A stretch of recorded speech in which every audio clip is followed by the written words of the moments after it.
Hi, I'm Karen Rice and welcome to my YouTube channel, and welcome back if you are regular viewers.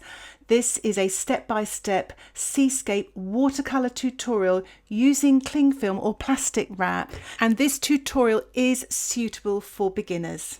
If you're watching the premiere, I am watching too, and I welcome any questions you may have live while we're all watching this tutorial together. I really hope you're going to enjoy it, find it helpful and inspirational, and maybe get some cling film out and have a little go. So let's get started. It is the gorgeous reference photograph, and a link for this photograph can be found in the description below. Here are all the materials I'll be using, and a link for these can be found in the description below, along with colour alternatives. I'll have a list of colours and alternatives, so I hope you find that really helpful.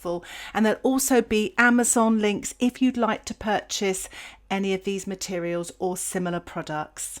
And here is the drawing, and this outline sketch is available on the Patreon membership, and details about the membership can be found in the description below. I've sketched the drawing with an HB pencil, and I put some framing tape, or you could use masking tape, around the edge of my painting to create a lovely white border. I'm mixing up here some ultramarine and a little bit of cerulean mixed in there. I'd always say mix up your colours before you start painting, because once you wet your paper you've got to really quickly mix the colours. So I'm actually using a little bit of cerulean now and a touch of water in there, and the consistency is kind of like semi-skimmed milk almost. I'm using a little bit of Naples yellow. If you don't have it, you could use yellow ochre or raw sienna, and I'm adding a little bit of water there. Make sure you don't use the water that you use your blue for, you might get some green. I'm using a large brush, any large soft brush will do, and I'm wetting the paper now that I've mixed my colours, and I'm wetting it down to the water's edge, so all the way over the mountain as well. And really spend some time wetting your paper so the water really gets through the membranes of the paper, so it doesn't dry out too quickly. So really give it a good soak, and make sure you get rid of your puddles, is what I'm doing here, tilting, so you have an even sort of sheen of dampness or wetness on your paper there. If you see that sort of circle, it's because the light's shining down, but everything is wet. What I'm doing now is I've loaded my brush, and I'm putting a bit of this Naples yellow, wet into wet, around the horizon sort of area, sort of top of the mountain, not too much up in the top of the sky, because that's where I'm putting blue and I don't want it to go green. So just more down the bottom towards the horizon. Rinse your brush, and I'm just putting a little bit of this wet on dry in the water. You can wet this if you want to, but I just thought it's a good opportunity to show you a flat wet on dry wash. As you notice, every stroke I loaded my brush. It's a really good sort of habit to get into. I rinsed my brush there just to get some blue, and I'm really loading the brush, painting wet on wet. I'm putting this cerulean and ultramarine wash at the top of the sky. If you don't have these colours, you could actually use cobalt blue, and I'm painting this wet in wet. As you can see on the left hand side, it has already started to dry, so just watch out for that. And if you find that your paintings are drying out very quickly, you might find it easier to wet the back of the paper, so to sort of stick that wet paper onto a waterproof surface, a plastic sheeting or MDF, something like that, and nothing absorbent, and then wet the front of your paper and paint wet in wet, and it will stay wet a lot longer. Or work on a smaller scale. Those two really work well. As you can see there, I'm using the tip of my brush, using more cerulean as I go towards the horizon. I've avoided touching the yellow, and I've also left clouds, so just spaces for the clouds. And I'm just swapped now to a smaller brush. I was using a larger brush there. I've taken the excess off on my paper towel there, and I'm just painting paler clouds, or paler blue sky rather, towards the horizon. And this is wet into wet with the cerulean, with my size 4 brush, and it's just to give depth by making those smaller marks. Just wiping off my brush there, cleaned it, wiped off so it's nice and damp. And I'm just pulling out some paint that might have drifted into my light cloud area, and it's just lifting off with a damp brush here and there. It's really effective. I've swapped back to my size 10 brush, taken the excess off, really take all the water out of your brush, and just where this paint was running down a little bit, it almost looked like rain, I'm just lifting that off with a almost dry brush. It soaks it up. If your brush is any way wet and introduces moisture, that's where you can get back runs or cauliflowers, because you're painting in or putting in wetter moisture into a drying surface. So I've just lifted off a few more there. It's a really good technique. You can use your paper towel to do this as well, whatever you fancy. It's good fun. I'm quite pleased with that. It's got some nice light, and I've let the sky dry now. I've given it a good blow dry so everything is dry, and I'm mixing up a little bit of pink now with my size 4 brush, and it's kind of pink and cerulean, nice big puddle of this, tiny touch of the Naples yellow, just to grey that sort of violet colour down. It's a really nice way of getting a lovely neutral shadow colour almost. And I'm just removing my water pot there just to get some fresh water. You must make sure your sky is dry. I'm using my framing tape there to tilt it, and I'm very gently wetting the surface of the paper. You'll soon know if your sky isn't dry because your paint will move. The reason why we use soft brushes in watercolour is that it doesn't disturb the non-permanent paint underneath. You kind of glide it across very gently. If you see your paint moving, it hasn't dried, or your brush is a bit too stiff. So I'm tilting off all the excess water. You can see there's a little puddle there. Wipe all that away so that you've got a nice sort of even amount of sort of sheen on your watercolour paper. I'm using a small brush here. You could use a 4 or a 6, and I'm just painting some shadows now, cloud shadows on the surface there, just above the mountain on the top. I've added a tiny touch more blue there. I felt it was a bit too pinky, and so that's absolutely fine. I'm just using the tilting method as well, just to get the paint moving. And I'm just putting a little bit of this shadow just here and there where you can actually see it in the photograph. And you can either paint this wet in wet, or I would perhaps prefer damp into wet. So just wipe off the excess off your kitchen or paper towel so that it doesn't run too fast, so you don't lose your light of the clouds on top of the clouds. So it's a really nice technique, this. Take your time with this and just practice it as well. If you're not too sure and you're starting out as a beginner, always have a little practice. It builds confidence. I've swapped to a larger brush now to put this sort of lovely misty sort of cloud just on this larger sort of lighter clouds up in the top area here. Again, when you're applying the paint onto a layer that's dried, just be very sort of soft to the surface. Try to glide your brush, otherwise again you're in danger of the paint being removed underneath, and that's why it can get muddy and you can get horrible watermarks. And I've just lifted off a bit with my kitchen towel, so I've got a little bit of my light reserved there as well. So it's quite nice trying all these different techniques in watercolour painting. It's always good to have a paper towel in your hand when you're watercolour painting as well. So I'm using my size 6 brush, and I mixed up a little bit of ultramarine with a tiny speck of burnt sienna. You can use burnt umber if you don't have that, or even quinacridone rust. It creates a nice sort of dark sort of blue grey, and I'm painting this damp into my cloud area. Make sure this paint isn't too wet. You just want to paint the darkest sort of cloud area. You saw I really rubbed off most of the paint off on that paper towel there. It's just really effective in applying sort of paint that you don't want to move, but you want them to have a soft edge, as it were. So I'm using my, well, a bit naughty here, using my size 10 brush to mix with in the Ultramarine and the Cerulean. And I'm making sure I've got plenty of paint because I'm going to be painting the water. So really make up some really big puddles, cerulean, ultramarine, bit of burnt sienna in the ultramarine to make a lovely dark blue grey or a very dark blue. So make sure you have plenty of paint, because you don't want to be mixing the paint while you're trying to paint as well, because time is of the essence. I'm painting this wet on dry.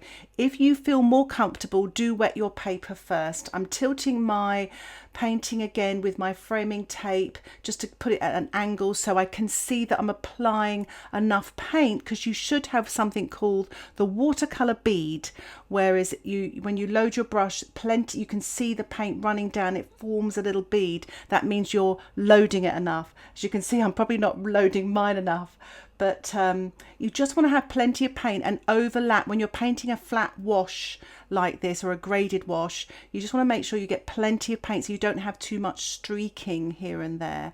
But it's quite nice, and it gets some nice granulation here with the cerulean. I've added a little bit more of the burnt sienna to the ultramarine just to create some darks there, and when I've got that little bit of a run there on the left hand side, I'm just smoothing that out by tilting to the side and smoothing out with my brush, adding thicker paint now. Ultramarine, cerulean, really go for it, because we're going to be putting cling film on top of this. So if you're doing this, get your cling film ready as well. Make sure you're all prepared in advance. So I've just removed my framing tape there. I'm putting this flat. I've got my cling film ready.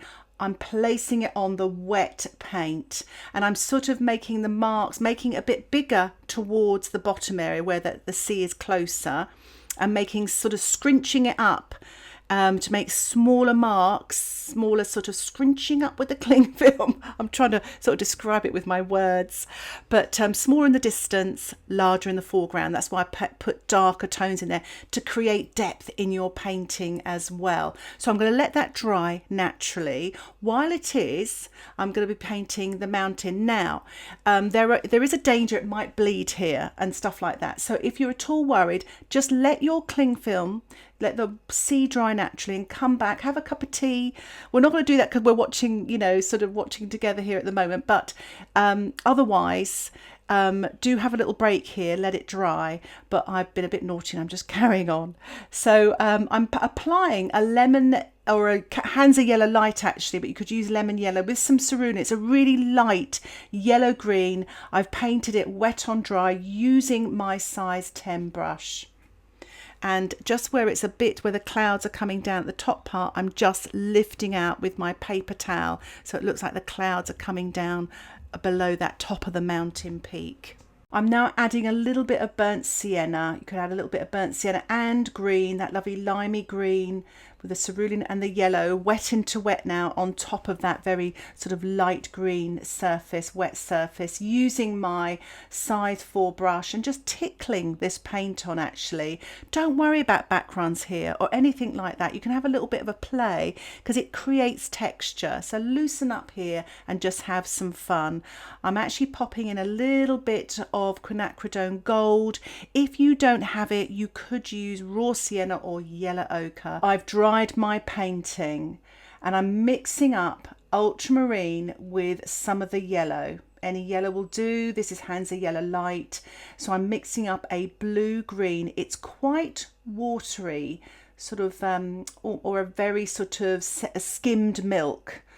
And I'm using my size 10 brush and I'm pretty much glazing on this thin wash of paint, wet on dry, with my size 10 brush, as I said, and just sort of carefully painting around, not touching that very light area where the sun's caught the top of the left hand side of the mountain there, but just glazing this colour, this blue-green thin wash on top of the rest. This is perfect for beginners for building up washes, building up tones, by glazing washes like this. It really trains you in watercolour how to load your brush. Don't disturb the paint underneath, but as you notice, I always get extra paint and use the tip of that brush to get details as well. What I love about these black velvet brushes, they do hold lots and lots of paint. My cling film's gone a little bit awry there, so I'm just pulled that down just to paint wet on dry this little bit of detail here, just finishing off, and I'll allow this to dry. and then I'll paint my next layer, building up those tonal values. And to make this look more 3D, I've removed my cling film. Look at that. It looks, I'm really pleased with that. It's got movement. It looks transparent. It looks like the sea. It's so effective, this cling film. I love it. I'm mixing up now a creamier wash using Ultramarine yellow and burnt sienna. So it's almost like, I would say, semi-skim to full cream milk, if that gives you any sort of idea. I'm using my size 6 brush to mix that. And I'm actually using, it's my little salt container there, just to tilt my painting now. I'm using the size 10 brush, really loaded the brush. I've got plenty of paint. So you can see the watercolour bead there. So it makes sure I've really loaded that brush. And you just paint sort of top to down, sort of top of the mountain or midway down to the sort of the edge of the water there, sort of just carefully going on there. If you do go over the water's edge and you get a little bit of a clumsy line, I've got a little technique later that can sort that out, so don't worry, do the best that you can do. But as you can see there, it's quite nice just building up these sort of layers, light to dark, how that looks so much darker than the previous layer. In watercolour, when a layer dries, it always dries lighter, which can be quite frustrating sometimes, but in this instance it helps to show you the techniques here, and also working wet on dry, you get these lovely crisp hard edges, which obviously when we were painting the sky, we were painting wet on wet, and you can compare, you've got those soft edges. So I'm just working on the left here, trying to give a little bit of interest on the left hand side here. There's some lovely dark trees there as well. So I'm going to let that area dry. So my painting has dried, and I'm going to mix up the darkest dark now, just to the very foreground trees and the detail there. Just as you look in the photograph, it's very dark there. So I'm going to mix, I've mixed up some ultramarine, a touch of burnt sienna, a touch of pink and a touch of yellow. It's really dark. The most important thing though, when you're painting a dark colour, don't have it too creamy that you can't, it's not a transparent wash. So this is still a transparent wash, and I would say it's probably full cream to single cream. So it's not too opaque. You still want transparency, otherwise your painting can look flat. We don't want that. So I'm painting this with my size 10 brush, wet on dry, and just putting up, those dark details on the sort of the water's edge there, just trying to sort of vary the shapes of these sort of silhouetted trees almost. But it's a really nice exercise, as I said earlier, for beginners or improvers even to work on, to build their confidence in their watercolour paintings. And remember, even small areas, load your brush, swipe that paint, get that brush to do its work. That's why we've got these lovely soft brushes that they hold lots of paint. If you struggle a little bit with a size 10 or a larger brush, do swap to a smaller brush, just especially these little fiddly areas here, if you feel more comfortable using a smaller brush. So I'm just using this dart and just working my way. So I work my way from the left to the right hand side, because I'm right-handed, but if you're left-handed you might want to go the other way, whatever you're comfortable doing. So I'm going to let that dry naturally. I always like to let it dry naturally as much as I can, but sometimes you have to use a hairdryer. So I'm mixing up some ultramarine, some of the pink, a little bit of the burnt sienna, really nice dark colour, a little bit similar to what we've just painted, less green, more sort of dark bluey greys. And I'm just using my size 10 brush. Again, you can use a smaller brush, and just putting these darks in the water, wet on dry. I'm just really focusing on the foreground. It's easy to start putting this in the distance, because if you look at the photograph you can see it, but unfortunately what happens sometimes, it can flatten your painting. We're using all these tools to make our painting look 3D. So I've just sort of rinsed my brush, and I'm just softening underneath some of these sort of dark marks here, just to push them back a little bit. Use a damp brush to do this, just here and there, just to create a little bit of darks and details. So my painting has dried and I'm just going to sort of try and create some clouds on the top of the mountain here. I'm using my stencil brush with clean water. Take the excess off on your paper towel. Make sure your brush is clean.